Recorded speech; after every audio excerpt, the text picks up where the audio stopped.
right, welcome everyone from the waiting room. This is multi-layered quality assurance for online teaching and learning. We'll get started in a few minutes. My name is Amy Swimaker. I'll be moderating along with Nina Fox. If you have any questions, you could post them in the Zoom chat and the speakers will get around to them. The session is being recorded, which you probably got a notification about, and the recording will be on our conference website when it's done being captioned.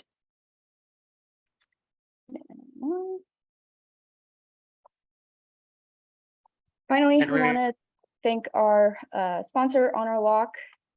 They are all about making online testing humanizing. If you want to chat with them, you can visit our conference Slack. Yep, Nina's put the link in the chat there. Now I will hand it over to our speakers. All right, I believe, Okay. Oh, Henry, are you running are you running the PowerPoint? Yes, I will be running the first part. So thank you for attending our session on this Friday. Also, thank you, special thanks to and the brilliant moderators, Amy Spearmack and Nina Fox. And today we would like to share our work in a higher education institution to improve distance education over the past 2 years and discuss future directions. Our session requires a little bit about your participation, so feel free to leave your comments in the chat box and allow time for discussion at the end after the showcase. So the first part will be addressed by Dr. Dvorak, talk about some background and our environment. Okay.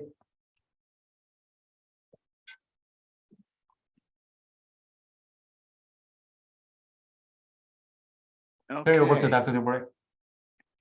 Yes, my name is Ken Dvorak. I am the former director of the distance education program at Northern New Mexico College. I retired in July of this year. However, I'm happy today to introduce my team. We refer to each other as still the team. We have Candy Pugh from Northern New Mexico College. She is the quality control specialist. She'll explain what that is during her presentation. And Dr. Henry Moon, who has departed Northern New Mexico College, went to Baylor University, and now is at the College of Medicine in Georgia. So he is, both of these folks I have high regards for. So basically what we're telling is a story of how our institution at Northern really grasped the concept of quality courses based on HLC guidelines. We were led by our provost, a faculty committee called the ORC, which stands for the Online Review Committee. And we were charged with coming up with a program and review process to look at the exploding number of online courses that COVID presented the college as a challenge. We were a very small program prior to COVID, and then overnight, the distance ed program was charged with moving the entire college of 300 plus courses online, and we had 2 weeks to do it. But with that process, we also established guidelines for quality, and that's what we are talking about today.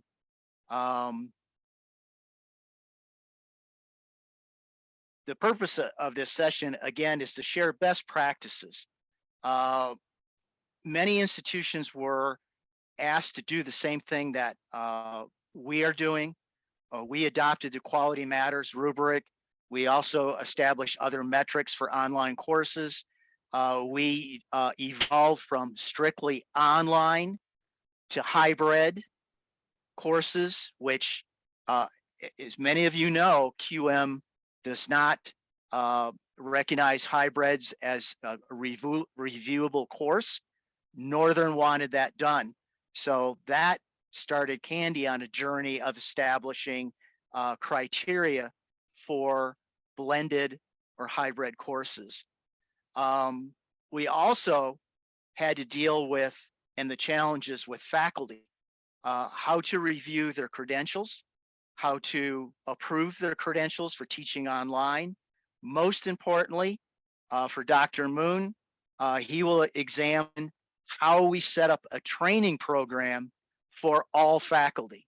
And it was open to faculty and all interested staff members as well. So with that, I am going to turn this over to Dr. Henry Moon. Okay, so to meet this guideline, our college is partnering with NC Sarah and Corey Matter to provide high quality online courses. Along with this guideline, the faculty interested in teaching online or developing classes in the online environment, they are expected to be both credentialed and have their courses go through an approval, QM approval process. To achieve this goal, our institution, faculty professional development program for online learning teaching have been periodical incorporating best practice in online learning pedagogy and technology and used by our institution. So based on that, we set 4 pillars to fulfill the requirement for quality, and to achieve the goal, our Center of Distance Education has established 4 main strategies. So first one, let me go back this screen. Yeah, first one is a professional development micro credential, and then second one is distance education course review and approval, and third one is a learning experience design support, and the last one is technology intelligence support. But we are more focusing on the first 2 things in this presentation. So more specifically, before talking about the goal, professional development micro credential, we set a rule and procedure established. First one, faculty must demonstrate evidence that they are qualified to teach in an online environment. There's 2 ways they can provide their qualification. First one is the training experience, and then second one is teaching experience. The training is the faculty demonstrate evidence of formal training in online teaching and learning best practice standards. And then second experience, those who are not have been sufficient formal training, they can still submit a fully developed online course teaching experience from another institution or our institution, so that they can improve their qualification in other way. And the other way, last option is they can still request their qualification by applying for QM course review, and the course should be approved, then they can get qualified as well. So all faculty and not only those who are not certified, but also all faculty and staff and any other educational professionals in the institution, they can still join this program, and they are encouraged to engage in continuous knowledge and skill improvement in online teaching. So let me explain about very key highlights about our micro credential PD program. To design the program, we did curriculum mapping and various prior works with multiple stakeholders. For example, the learning objective are each course were aligned, and key concepts are presented rapidly throughout the program. So it's called the spiral curriculum design and mapping. So we designed from 3 different micro credential course with this rapidly represent the core skill and knowledge throughout this program. And also mode of delivery depends on the characteristics of the course. We approach the different mode of delivery.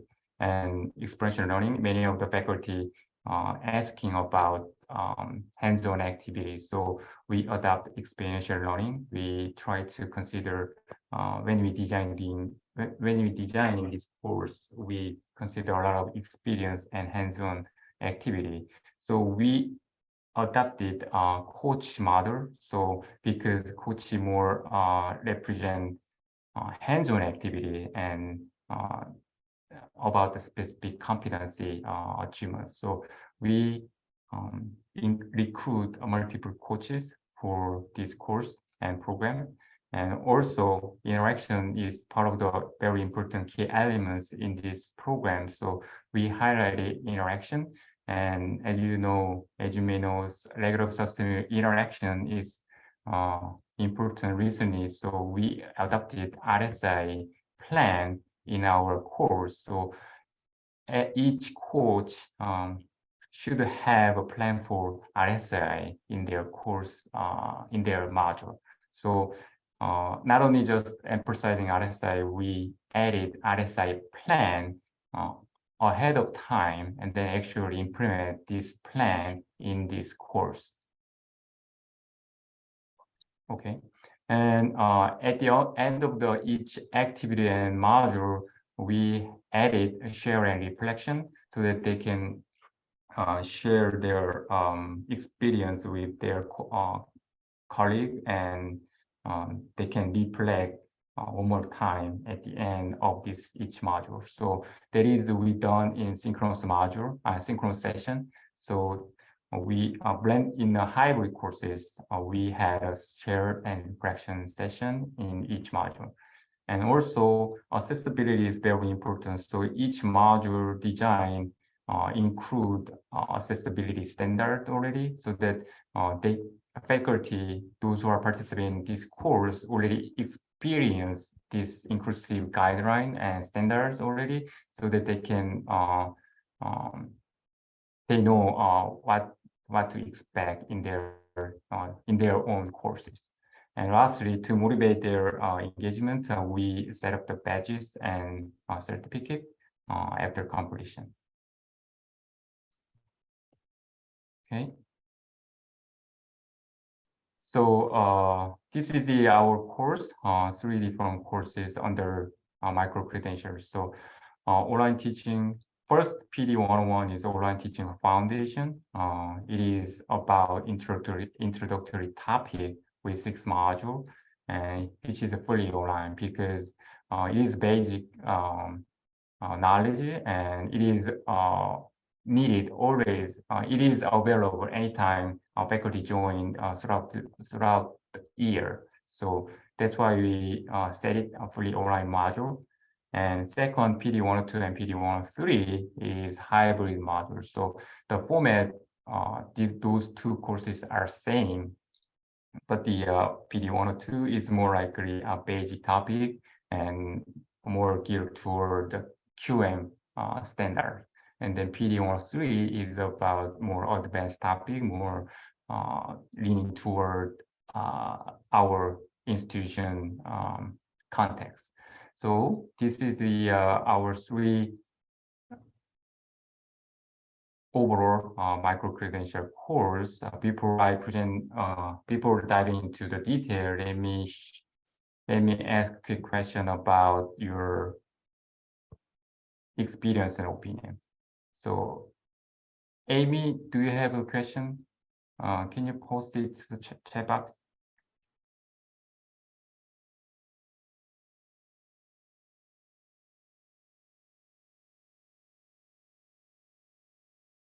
Hello?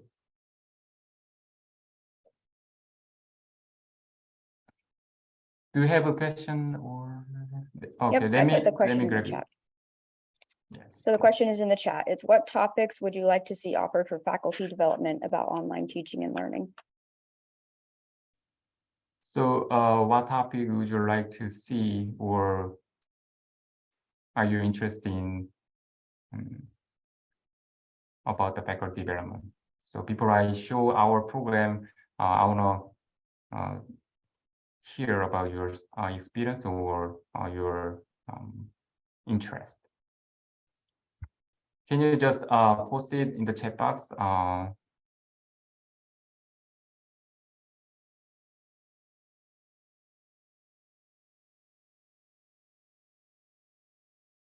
Okay, let me give, I will give a 1 minute for response time. So just feel free to post it on the chat box. We can, after that, we can share this. We can see it together and then move to the next hour, each micro-credential course topic. So LMS specific training, yes, that is definitely important for faculty. Those who are not familiar with new LMS, because each institution has a different LMS, right? So that is very fundamental topic. So thank you. Anyone alignment and backward design? Yes, alignment is very important, especially QM emphasize alignment throughout the course level, institution course level, and module level objectives. So alignment is very key elements, which is addressed in our PD 102. And LMS specific training is included in PD 101. Yeah. So what else do we have? Backward design also, yeah, very popular because it's more efficient and agile and more user-friendly model. So yeah, they can be a good topic. Yeah. Let me wait just one more response and then move to the next one. Anyone? Yeah. TILT or transparency in learning and teaching. Yeah. So can you elaborate about the transparency a bit? Transparency with your students. So in helping them understand what the expectations of the course will be and what they will get out of the course.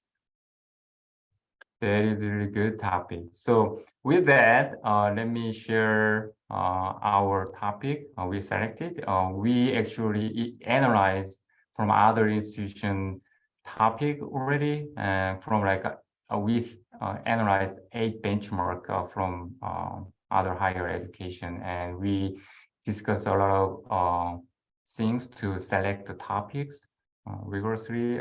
So with this process, so this is our PD 101 online teaching foundation course, which include 5 topic, and then last one is review and reflection evaluation. The first one is definitely we need to know about our institution. So we are providing the basic information and basic technology and what's available, what's not available, and what's the expectation, how to get started with everything everything about our institution. So everything from this module, they can set up every technology or access and other thing.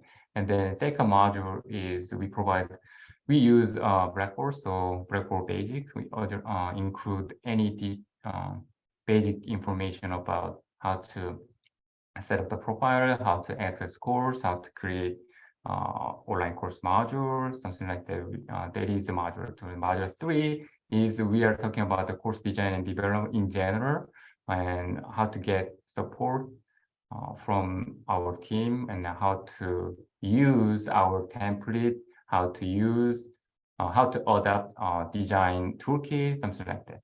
And educational technology is also online education adopted a lot of technology, right? So we are using, introduce resources so that faculty can easily start with these resources.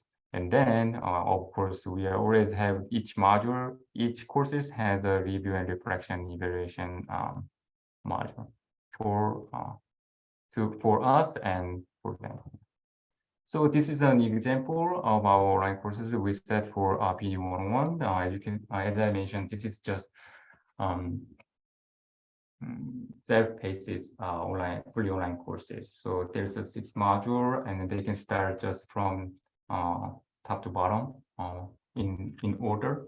So they can complete There's no timeline, there's no meeting, but there's a facilitator. They can facilitator keep track of their progress and then communicate with faculty and then answer any question or provide any support as needed.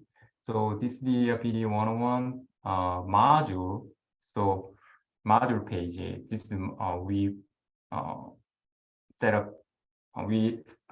This is the key highlight, key main points of each module address what points. So this is just module 1, module 2, module 3. I already explained it, and this one is inside module, so they can go through from the just top to bottom, and then they can watch the video, and then follow the same step in step 2. They can apply it after watching specific content, learning activities. So all the activity is like a similar, like this similar format, this video 101. So if you have any question, you can feel free to post it in the chat box. I can check in between the slide, or we can talk at the end. So PD 102 is Online Teaching Academy 1, and 6th introductory module on online teaching basics, and also it is related to QM rubric.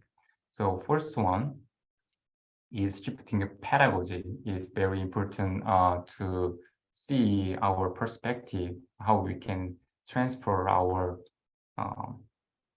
worldview and to post-COVID COVID world. This is the very important perspective discussion.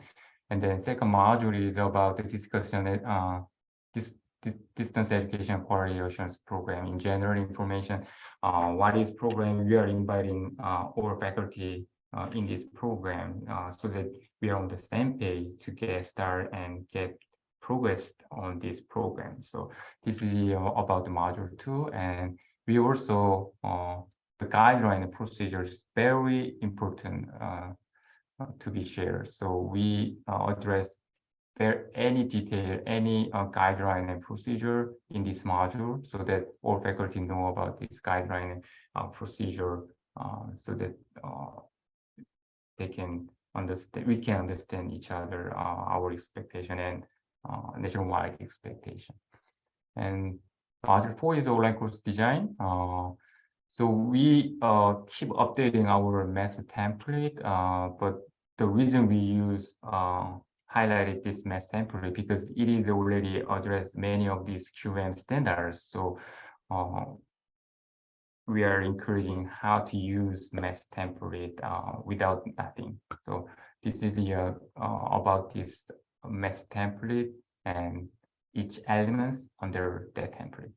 And the last one is we are introducing other more detail about this online teaching tool and resource.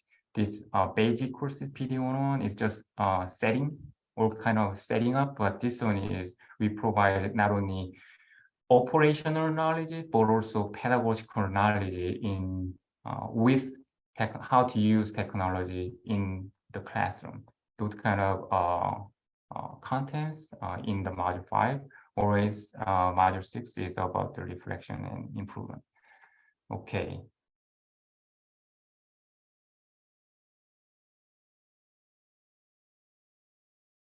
Okay, so Candy will facilitate. Let me move on. This is the PD 102 example. So this is the we provide a quick tour because it's a synchronous meeting. So we provide a quick tour and announcements also on the website, already different navigation menu.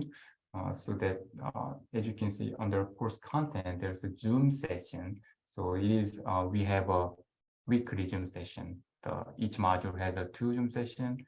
Each module delivered by for 2 weeks. So first Zoom session is about introduction, and the second one is about the reflection. So this is the a little bit different type design from PD 101. PD 2 has this structure, and we set up the midpoint check so that they can follow, they can pass this test to proceed the next 3 modules. This is about our module, and this is our module page, actual module page. So each individual coach introduce themselves on using the welcome video and then go through this part. As you can see, there's a table of content. There's assessment and interaction. That's the interaction is about RSI plan. So we set up the how we are very substantially interact with participants. So the faculty also experience as a student's perspective how they can the way they taught maybe is very helpful to they can when they teach their course. So try to make similar to online courses the faculty teach so that they can get some connection with our courses. Okay, about the PD 103. Yeah, online teaching learning 2 is more advanced topic module on online teaching. So the first one is the lesson planning and objective. From the PD 102, we learn the lesson objective is very important to know to faculty get started with. So we are more circle back to how to planning lesson and how to map out with objective. So it's more a specific topic. And then second one is interaction and facilitation is also very important in delivering and management in online course, right? So we are more focused on module 2 is more focused on interaction and facilitation. And module 3 is ADA and accommodation. We invite the director from accessibility service. So their team introduce their service, and also it's not about accommodation, but also how we can provide better learning experience with ADA compliant instructional method. And module 4 is advanced technology on education multimedia. We are heavily adopt multimedia. So our institution use Zoom and what's that? Zoom and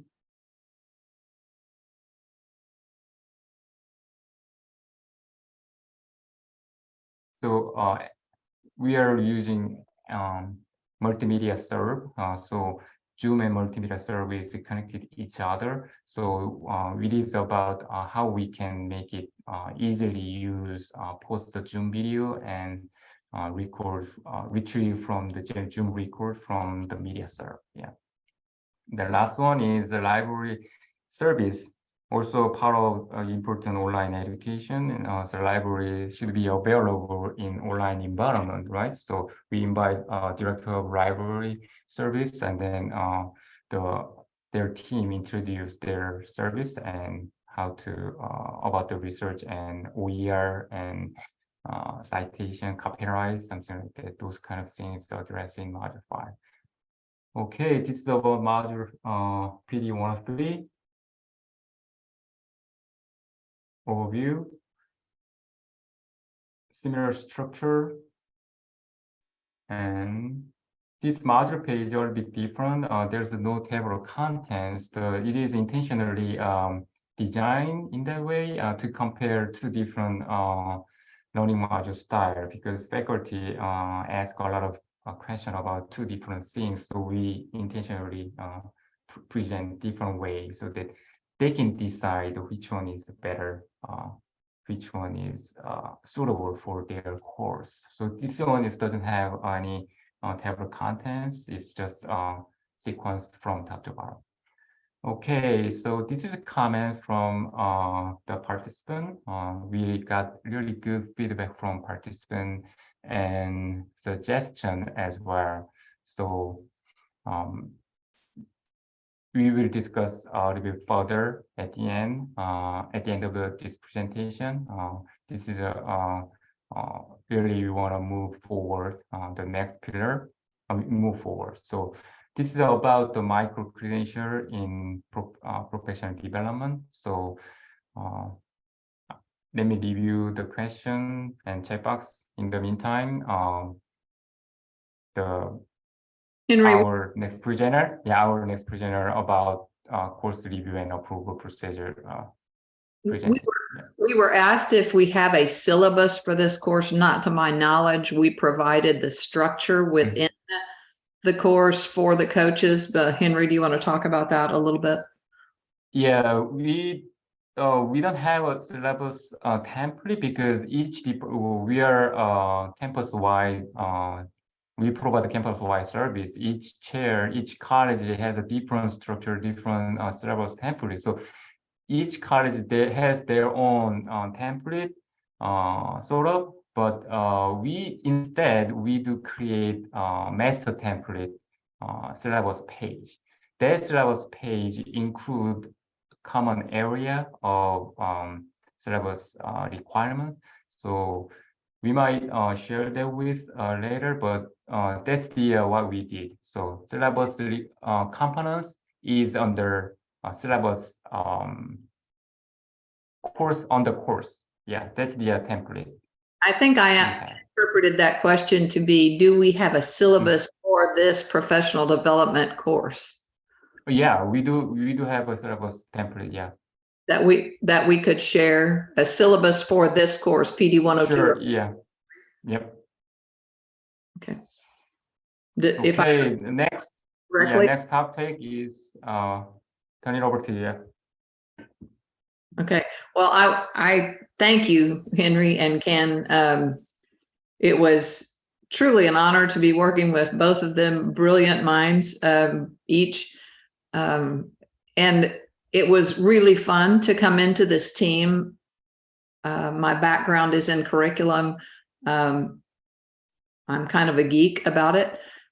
So Quality Matters and the ideas put forth in Quality Matters, if you're familiar with Quality Matters, really make perfect sense with everything you learn about what makes a good course, whether it's online, face-to-face, or blended. And obviously we're talking about several modes here when we're looking at courses. Our work is specifically, my work at least, is specifically with purely online courses. We talked about the first step being credentialing. I will say that I think one of the slides said that there were two ways to be credentialed. One was they could demonstrate evidence that they're qualified to teach distance education. They can provide evidence of training online, or they can provide experience teaching online that conforms to best practices, which in our institution is Quality Matters.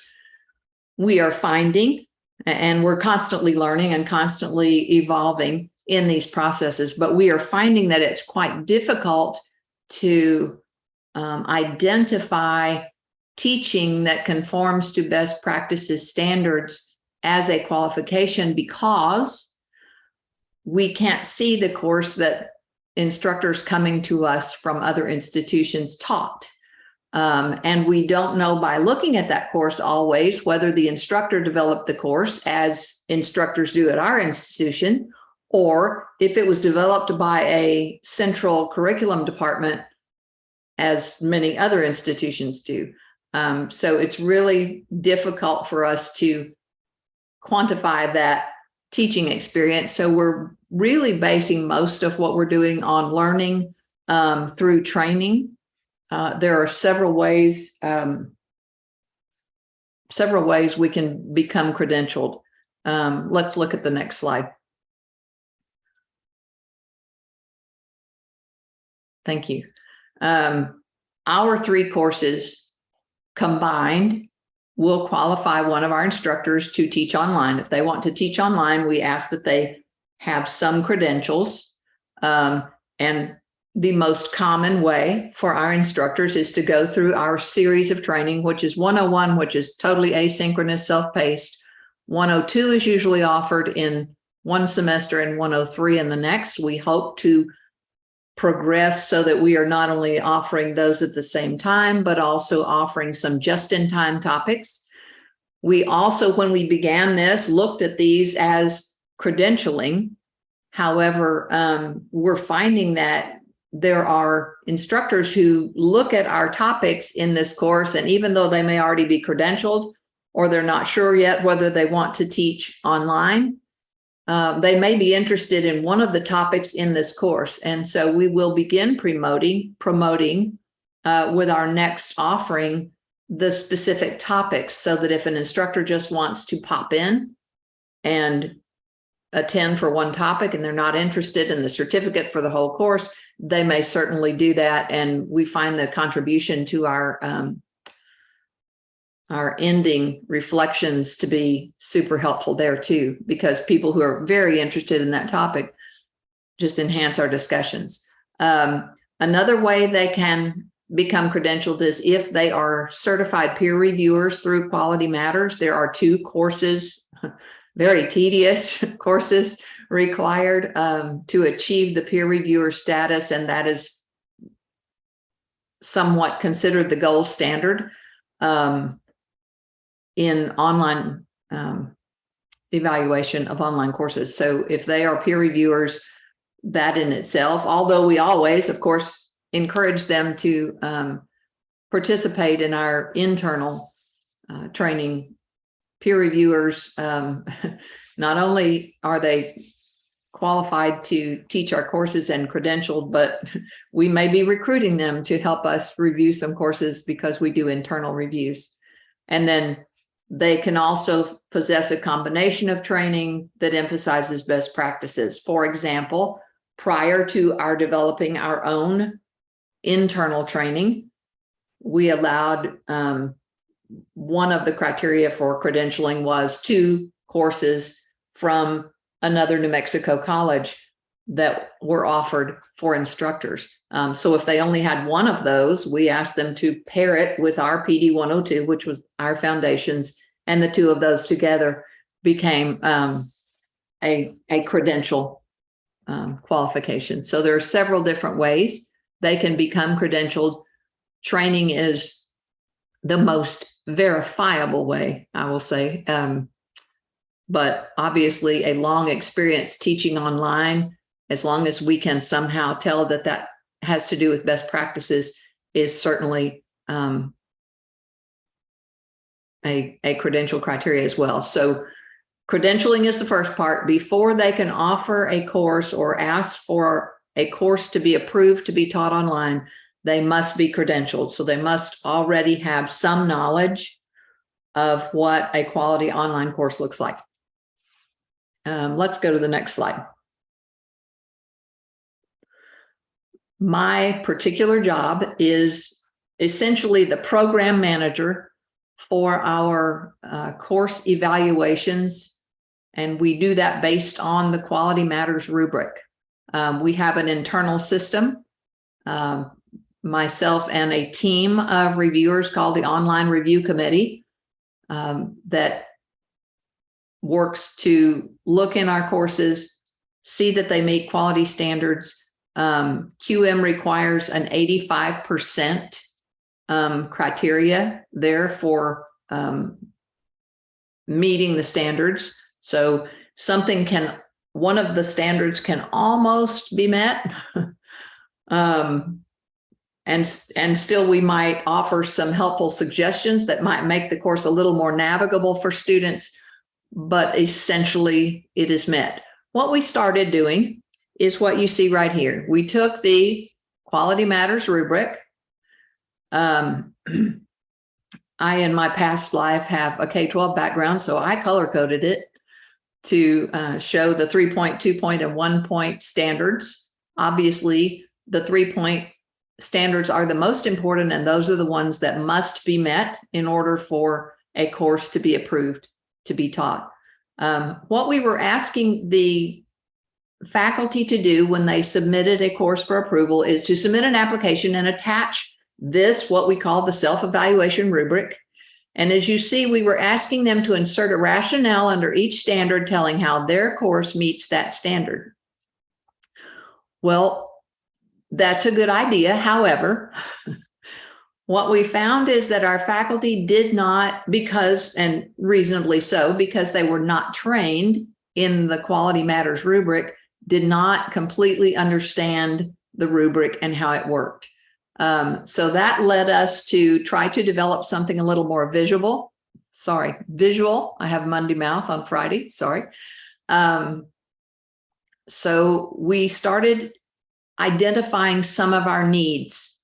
One of those was we were trying to quickly approve and get responses to faculty about their courses before the semester started. Obviously, we have to wait till the schedule comes out. We have to wait till the courses are built in Blackboard. Then we have to give them time to develop the course. All that takes some time. So it kind of spreads that window for us to organize reviews out, but it narrows the window for us to provide feedback to the instructor. So sometimes faculty are hired right before the beginning of the term. They may be credentialed, but they need time to develop a course that aligns with standards. We also noticed there again, a misunderstanding of the rubric itself. Some of the courses didn't even have module objectives, or they were not specific or measurable. There is a means by which the course objectives cannot be specific and measurable, but there is no nothing that will allow module objectives not to be specific and measurable.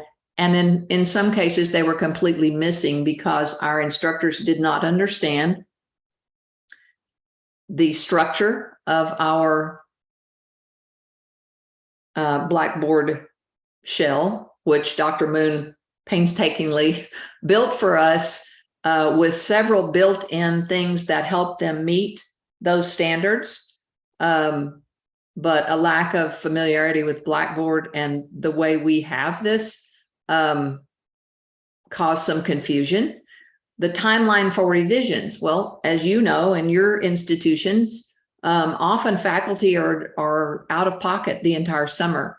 This year, we had a deadline for faculty submit applications of April 18th, pretty close to the end of the spring semester. Even though we quickly put together our review process and assigned reviewers and sent feedback by early June, some instructors were gone. So the instructor comes back 2 weeks before classes start, sees that they need some revisions made to their course in order to get it approved. And then there isn't time for us to re-review that course to get it approved. So we were hitting some really tight timelines. We found there were some errors in the courses that required us to go back to the instructor and say, we can't review this because this is missing or this is missing.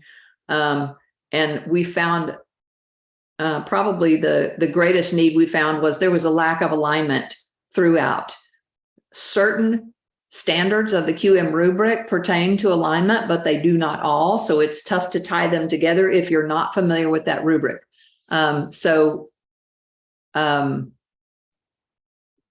Yes, please move on to the next slide.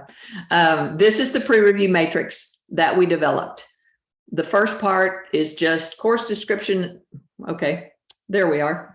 Not seeing the whole thing. We have a little part at the top that just tells us where to look for your course.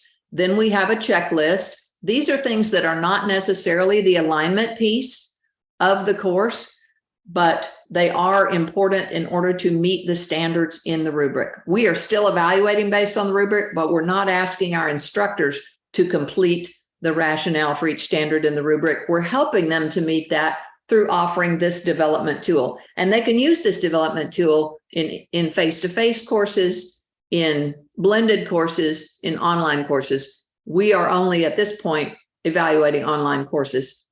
You will notice the little numbers in brackets. We have also mapped it directly to the rubric.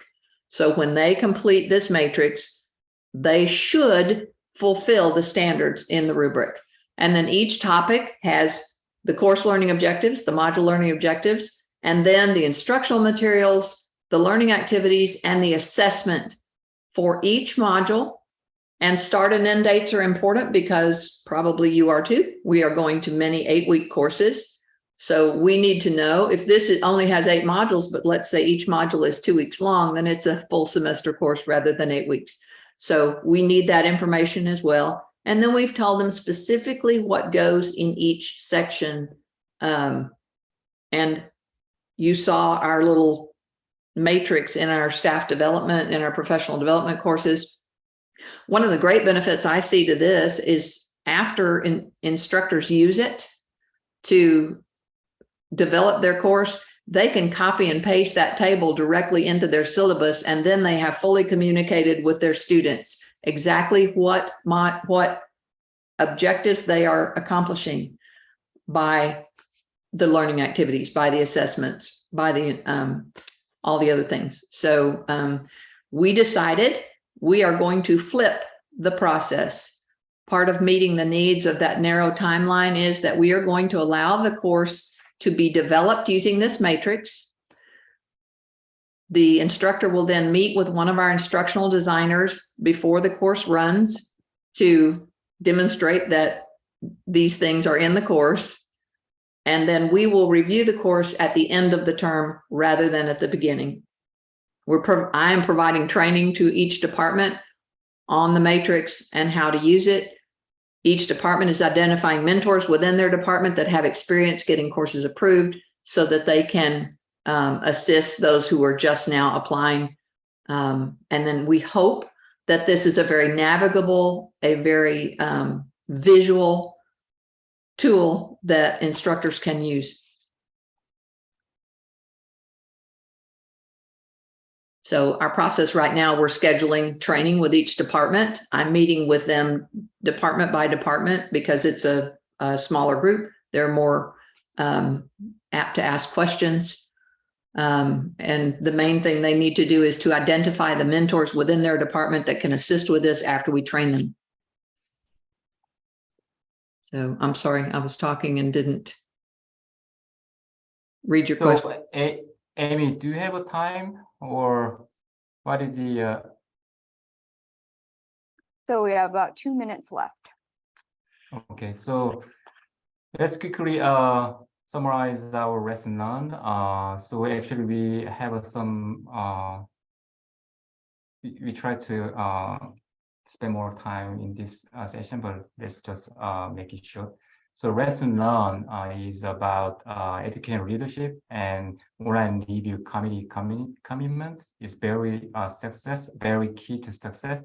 So education leadership is one of the questions from the chat box is the faculty pushback is.